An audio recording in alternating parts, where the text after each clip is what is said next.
آج کر لے طاقتور اپنی طاقت کا غلط استعمال، وہاں حساب دینا پڑے گا۔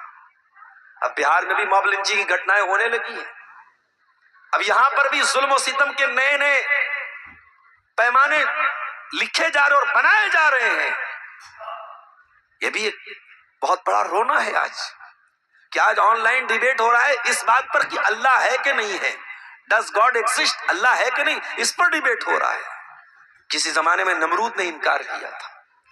قابل ذکر قصہ ہے نمرود کا، وہ بھی انکار کرتا تھا معبود کا، اس کے بھیجے کو مچھر نے کھا کر کہا، یوں بڑائی جتانے سے کیا فائدہ، خواب غفلت میں سوئے ہوئے مومنوں، عیش و عشرت بڑھانے سے کیا فائدہ۔ ہر ظالم یہ بات یاد رکھے، اللہ ظالم کو ڈھیل دے رہا ہے، اللہ ظالم کو ڈھیل دے رہا ہے، مگر اللہ جس دن پکڑے گا اللہ کی پکڑ بڑی سخت ہوگی۔ وَأُمْلِي لَهُمْ إِنَّ كَيْدِي مَتِينٌ، ہم ظالموں کو ڈھیل دے رہے ہیں مگر ہماری چال، ہماری تدبیر بہت مضبوط ہے، ہماری پلاننگ بہت مضبوط ہے۔ اے چال چلنے والوں، تم اپنی چال چلتے رہو اور اللہ تعالیٰ اپنی پلاننگ کر رہا ہے۔ واللہ خیر الماکرین، اور اللہ سب سے بہترین پلاننگ کرنے والا ہے۔ تو یہ احساس جب تک نہیں ہوگا کہ ہمیں اللہ کو جواب دینا ہے، ہمیں اللہ کو حساب دینا ہے، تب تک میرے پیارے ساتھیوں ہم اور آپ سماج سے، برائیوں سے نہیں بچ سکتے۔ آج آپ دیکھیے، آپ گاڑی لے کے چل رہے ہیں، اسی ہائی وے کے اوپر جگہ جگہ کیمرے لگے ہوئے ہیں، جہاں کیمرہ لگائے آٹومیٹک ڈرائیور کی سپیڈ کم ہو جاتی ہے، اور ہمارے ہاں تو پینالٹی جو لگتی ہے 1000 2000 5000 لگتی ہے۔ سعودی عرب میں ایک مرتبہ جب وہاں میں نے دیکھا کیمرہ لگا ہے تو وہاں کے ڈرائیور نے کہا کہ مولانا صاحب یہاں تو پینالٹی اتنی خطرناک لگتی ہے، سیدھے 6000 ریال، 6000 ریال کا مطلب کہ انڈیا کا 1,20,000 1,30,000 روپیہ ہو۔ اب بولا اتنا، اگر ہم لوگ کی سیلری اتنی نہیں ہے جتنا یہاں ایک بار اگر ہم نے سگنل کراس کر دیا یا ایک بار ہم نے اوور اسپیڈ میں گاڑی چلا دی تو اتنی پینالٹی لگ جاتی ہے۔ تو جب آپ کو یہ ڈر ہوگا کہ پینالٹی لگے گی، آٹومیٹک آپ کی گاڑی کی سپیڈ کم ہو جائے گی۔ جب آپ کو یہ ڈر ہوگا کہ پولیس کا ڈنڈا پڑے گا تو آپ آٹومیٹک غلط کام سے بچیں گے۔ اگر پولیس کا ڈنڈا آپ کو کرائم سے بچا سکتا ہے، ہائی وے پر لگا ہوا کیمرہ آپ کی گاڑی کی سپیڈ کو کم کر سکتا ہے، تو اے گناہوں میں ڈوبے ہوئے انسان، اے اللہ کی بغاوت میں ڈوبے ہوئے انسان، اے ظلم اور سرکشی میں ڈوبے ہوئے انسان، یا ایھا الانسان ما غرک بربک الکریم الذی خلقک فسواک فعدلک فی ای صورت ما شاء رکبک۔ اے انسان، تو اپنے رب کو کیسے بھول سکتا ہے؟ تیرے رب نے تجھ کو پیدا کیا، تجھے بہترین سانچے میں ڈھالا، تجھے اچھے طریقے سے بنایا، انسان بنایا، خوبصورت بنایا، اسمارٹ بنایا، ہینڈسم بنایا۔ وہ اللہ جو تجھے ایک حقیر پانی کے قطرے سے پیدا کر سکتا ہے، کیا وہ مرنے کے بعد تجھے دوبارہ زندہ نہیں کر سکتا ہے؟ کیا وہ تیرا حساب نہیں لے سکتا ہے؟ بالکل لے سکتا ہے۔ اس لیے میرے پیارے ساتھیوں، جب تک یہ احساس نہیں پیدا ہوگا کہ ہمیں اللہ کو حساب دینا ہے، تب تک سماج سے برائیوں کا خاتمہ نہیں ہو سکتا ہے۔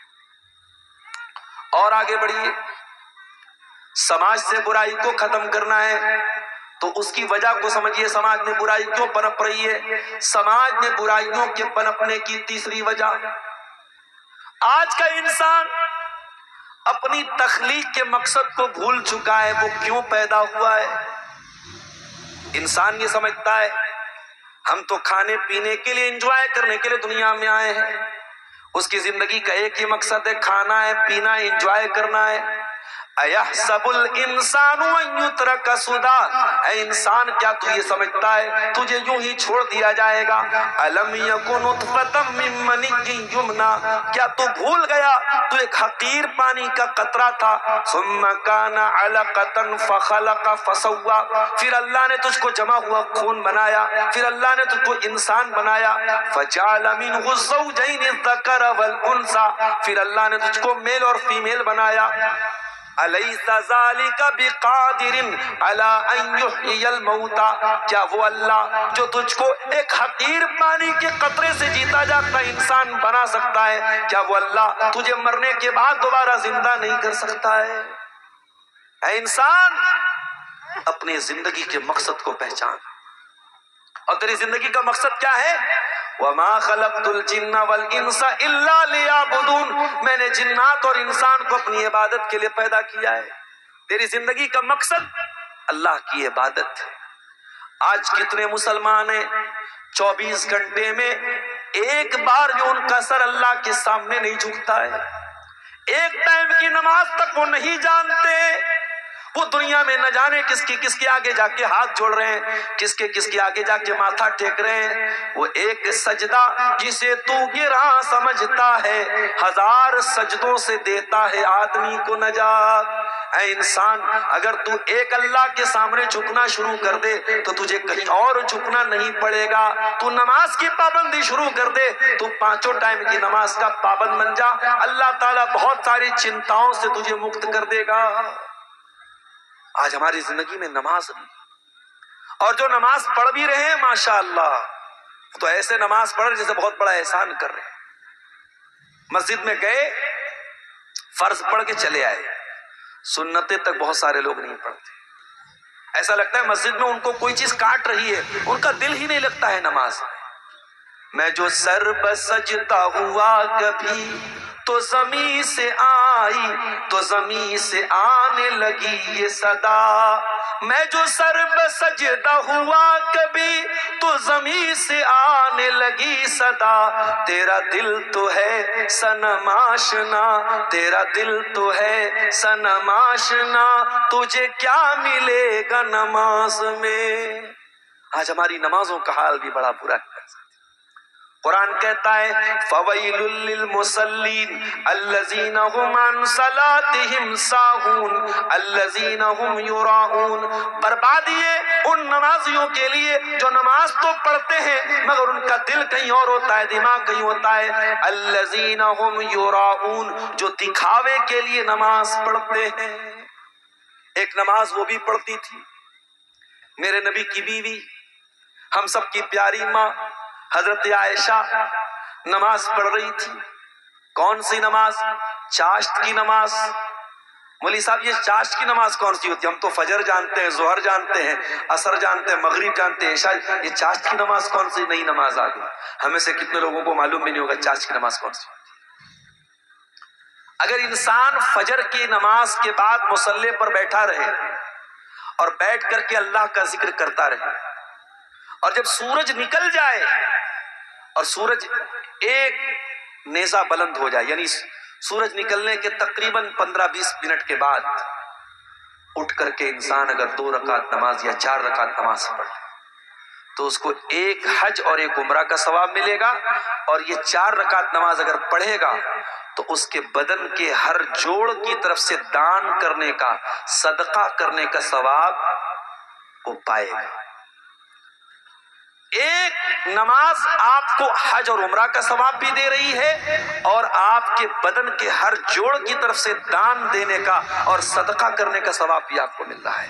یہ نماز ہوتی ہے چاشت کی نماز، اس کو اشراق کی نماز بھی بولتے ہیں۔ حضرت عائشہ رضی اللہ تعالیٰ عنہ چاشت کی نماز پڑھ رہی تھی، ان کا بھانجا ان سے ملنے کے لیے آیا، بھتیجا، ان کے بھائی کا بیٹا ان سے ملنے کے لیے آیا۔ دیکھا میری پھوپھی جان نماز پڑھ رہی ہیں۔ قاسم بن محمد ان سے ملنے کے لیے آئے، دیکھا میری پھوپھی جان نماز پڑھ رہی ہیں، اور سورۃ طور کی آیت پڑھ رہی تھی حضرت عائشہ فَمَنَّ اللَّهُ عَلَيْنَا وَوَقَانَا عَذَابَ السَّمُومِ۔ سورہ طور میں اللہ نے فرمایا جب جنتی جنت میں جائیں گے تو کہیں گے اے اللہ تیرا احسان ہے ہم پر کہ تو نے جہنم کی گرم گرم ہواؤں سے ہم کو بچا لیا. فمن اللہ علینا ووقانا عذاب السموم. اے اللہ تو نے جہنم کی آگ سے ہم کو بچا لیا، تیرا بہت بڑا احسان ہے. حضرت عائشہ بار بار اسی آیت کو پڑھتی چلی جا رہی ہیں اور روتی چلی جا رہی ہیں. ان کا بھتیجا کہتا ہے میں تھک گیا، میں بازار چلا گیا، مارکیٹ چلا گیا، کچھ سامان لینا تھا، کچھ خریداری کرنا تھا، میں بہت دیر کے بعد آیا. میں جب اپنی پھوپھی کے گھر پہنچا میں کیا دیکھتا ہوں، میری پھوپھی جان اسی حالت میں کھڑی ہے اور اسی آیت کو بار بار ریپیٹ کر کے روتی چلی جا رہی ہیں. فمن اللہ علینا ووقانا عذاب السموم. اے اللہ تیرا احسان ہم پر بھی ہو جائے، اے اللہ تو جہنم کی آگ سے ہم کو بھی بچا لے. حضرت عائشہ یہ آیت پڑھ پڑھ کے روتی چلی جا رہی ہیں اور اپنے آپ کو جہنم سے بچنے کی دعا کرتی چلی جا رہی ہیں. ایک نماز وہ بھی تھی میرے پیارے ساتھیوں، ایک نماز ہم بھی پڑھتے ہیں. ہم تو نماز جو نہیں پڑھتے ہیں ان سے کیا شکوہ کرنا، جو بیچارے پڑھتے بھی ہیں وہ ایسا پڑھتے جیسے بہت بڑا احسان کر رہے ہو. میرے پیارے ساتھیوں آپ نماز پڑھ کے کسی پر احسان نہیں کر رہے ہو. نماز پڑھو تو پورے اقامت کے ساتھ پڑھو، نماز قائم کر کے پڑھو، نماز کو اس کے طریقے سے پڑھو. نماز کا ٹائم ہو تو فوراً جلدی سے مسجد کی طرف جاؤ، سستی نہ کرو، کاہلی مت کرو، جو کہ اللہ نے قرآن میں فرمایا وَإِذَا قَامُوا إِلَى الصَّلَاةِ قَامُوا كُسَالَىٰ. یہ منافقوں کا طریقہ ہے، یہ اسلام کے غداروں کا طریقہ ہے، یہ نبی سے غداری کرنے والوں کا طریقہ ہے کہ جب نماز کا ٹائم ہوتا ہے تو بڑی سستی کرتے ہیں، بڑی کاہلی کرتے ہیں اور بہت مشکل سے نماز پڑھتے ہیں. اور جو بیچارہ ایک ٹائم کی نماز نہیں پڑھتا اس کا حال کیا ہوگا؟ اس کے بارے میں اللہ نے سورہ مریم میں فرمایا فَخَلَفَ مِن بَعْدِهِمْ خَلْفٌ أَضَاعُوا الصَّلَاةَ. میرے نبیوں کے جانے کے بعد، میرے رسولوں کے جانے کے بعد ایسے نالائق لوگ آئے جنہوں نے نمازوں کو برباد کیا. وَاتَّبَعُوا الشَّهَوَاتِ. اور جنہوں نے شہوتوں کی پیروی کی.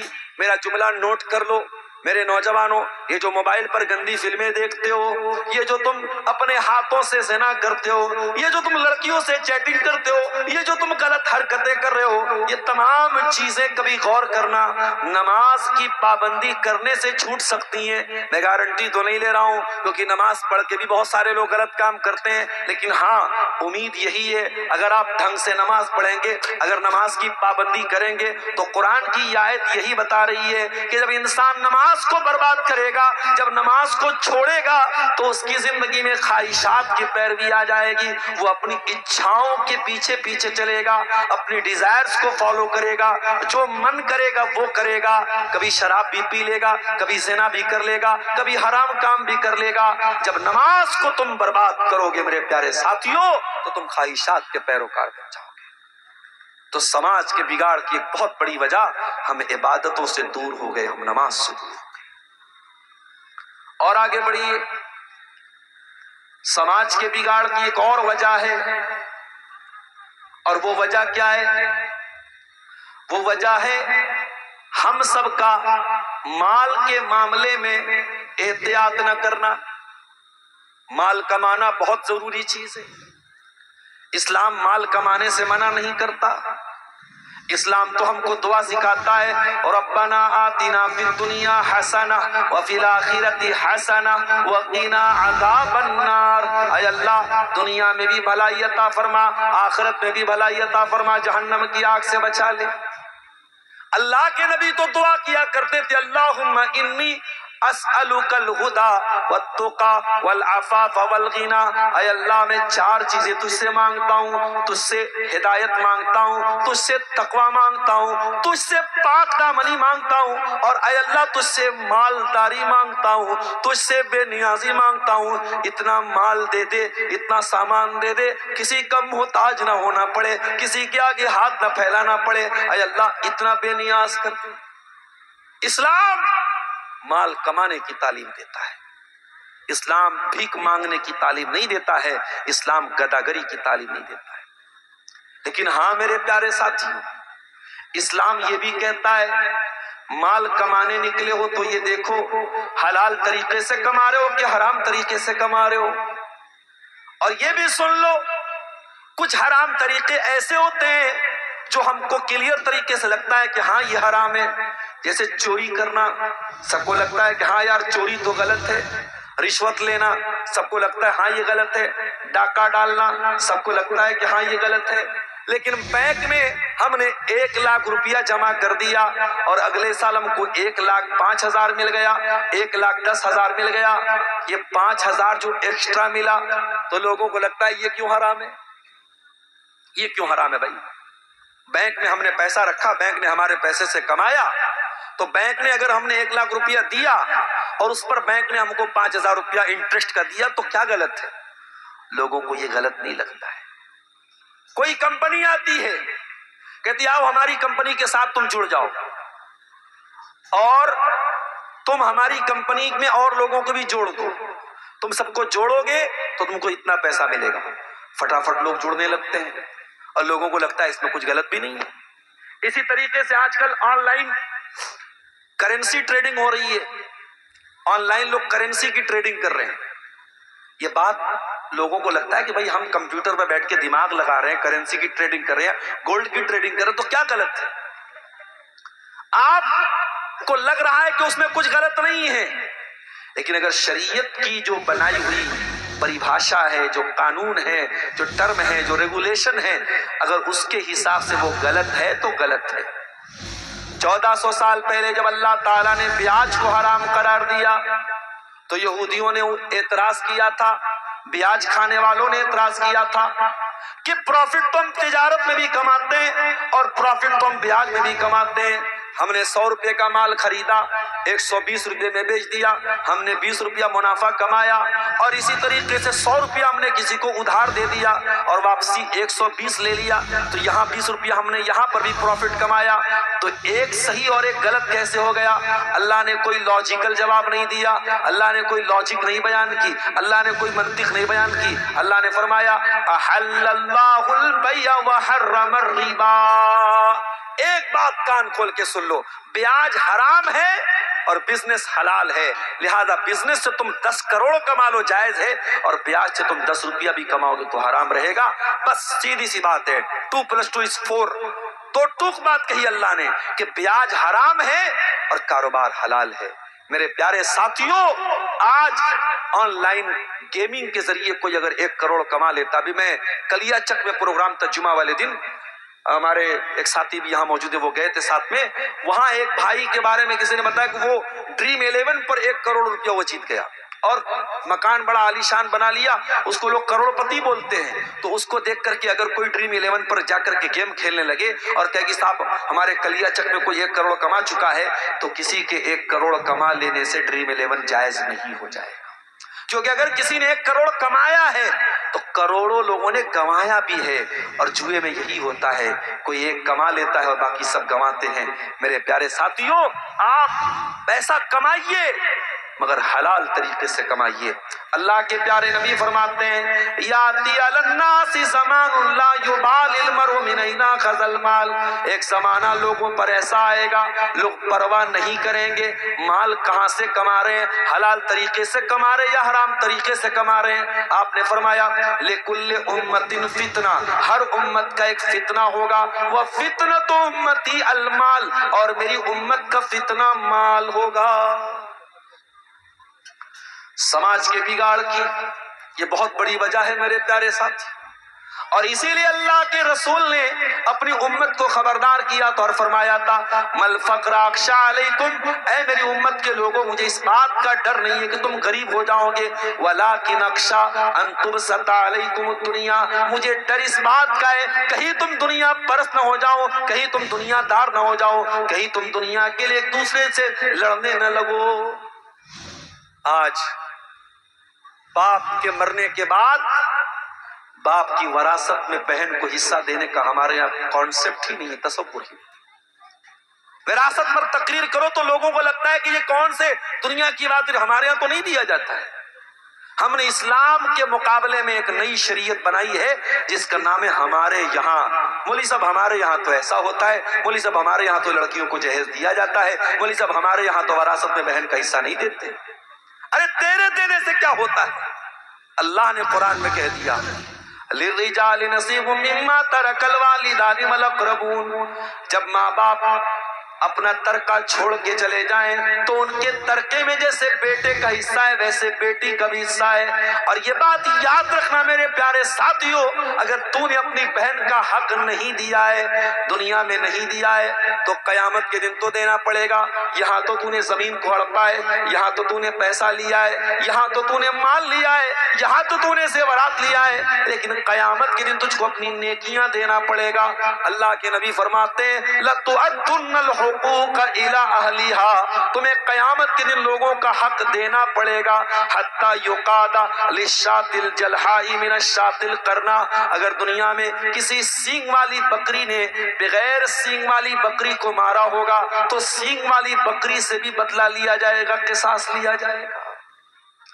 مال بہت بڑا فتنہ ہے میرے پیارے ساتھیوں، اس لیے مال کمائیے، پراپرٹی بنائیے، بینک بیلنس اکٹھا کیجئے، مگر حرام طریقے سے نہیں، حلال طریقے سے۔ قیامت کے دن یہ سوال بھی آپ سے کیا جائے گا، آپ نے مال کہاں سے کمایا اور کہاں خرچ کیا؟ انکم کا بھی حساب دینا پڑے گا اور خرچے کا بھی حساب دینا پڑے گا۔ نہ تو آپ کمانے کے معاملے میں آزاد ہیں، نہ خرچ کرنے کے معاملے میں آزاد ہیں۔ آپ نے کہاں سے کمایا وہ بھی حساب اللہ تعالیٰ کیا دینا پڑے گا، اور کہاں خرچ کیا اس کا بھی حساب دینا پڑے گا۔ اور آگے بڑھیے، سماج کے بگاڑ کی ایک بہت بڑی وجہ سوشل میڈیا ہے۔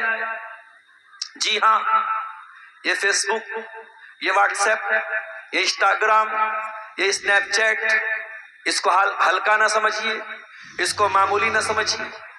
یہ تمام سوشل میڈیا کے پلیٹ فارم آج آپ کی نوجوان نسل کو کہاں لے کے جا رہے ہیں آپ کو اندازہ نہیں ہے۔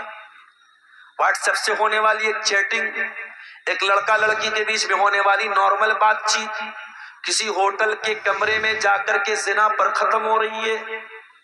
یہ سوشل میڈیا آپ کی نوجوان نسل کو زناکار بنا رہا ہے۔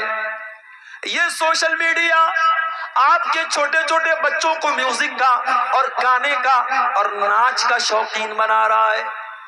یہ سوشل میڈیا آپ کے گھر کی بہن بیٹیوں کو، آپ کو تو یہ لگتا ہے کہ ہمارے گھر کی لڑکی پردے میں نکلتی ہے، ہماری لڑکی تو ڈائریکٹ اسکول جاتی ہے، ہماری لڑکی تو ڈائریکٹ کالج جاتی ہے، مگر یہ سوشل میڈیا آپ کے گھر کی بہن بیٹیوں کو کہاں کہاں ڈسٹریکٹ کر رہا ہے، کہاں کہاں بھٹکا رہا ہے، آپ کو اندازہ نہیں ہے۔ باپ تو یہ سمجھتا ہے میری بیٹی تو کمرے میں اکیلی سو رہی ہے، لیکن سوشل میڈیا کے ذریعے وہ سینکڑوں لڑکوں سے ٹچ میں ہے اور سینکڑوں لڑکوں سے بات چیت کرتے ہوئے وہ سو رہی ہے۔ میرے پیارے ساتھیوں، یہ سوشل میڈیا آج حرام رشتوں کو سماج میں پروموٹ کرنے کا بہت بڑا ذریعہ بن چکا ہے۔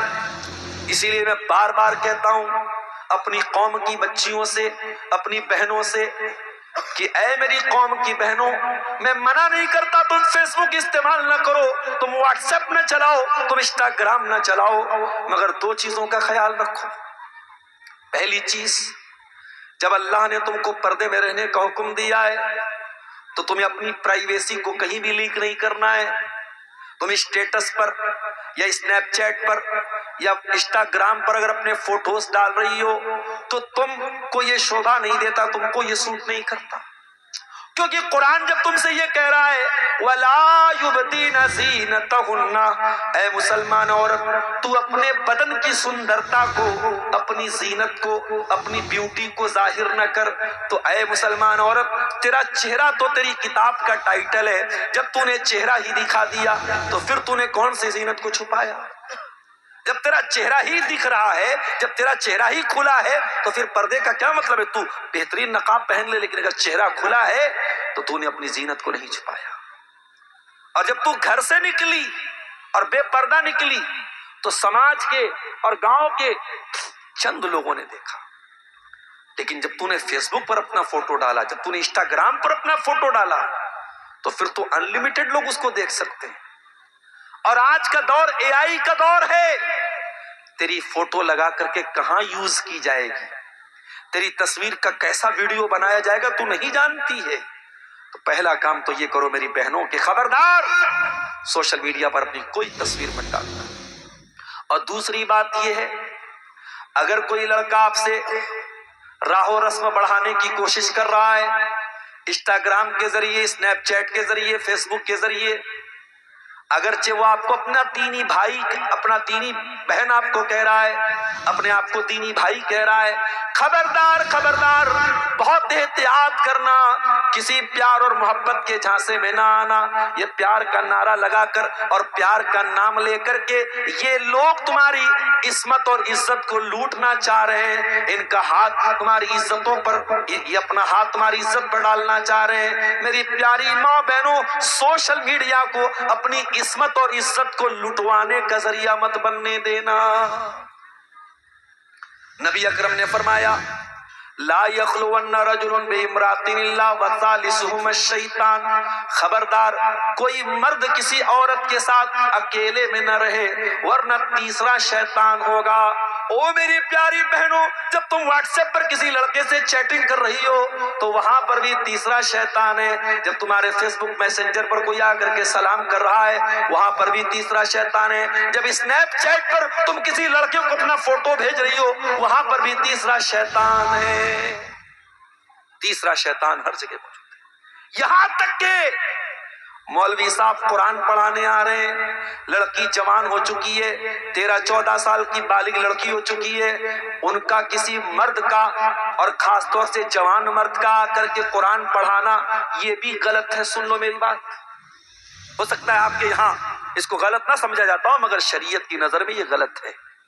ایک جوان لڑکی کو کسی جینٹس کا، وہ بھی اکیلے میں آ کر کے ٹیوشن پڑھانا یہ غلط ہے.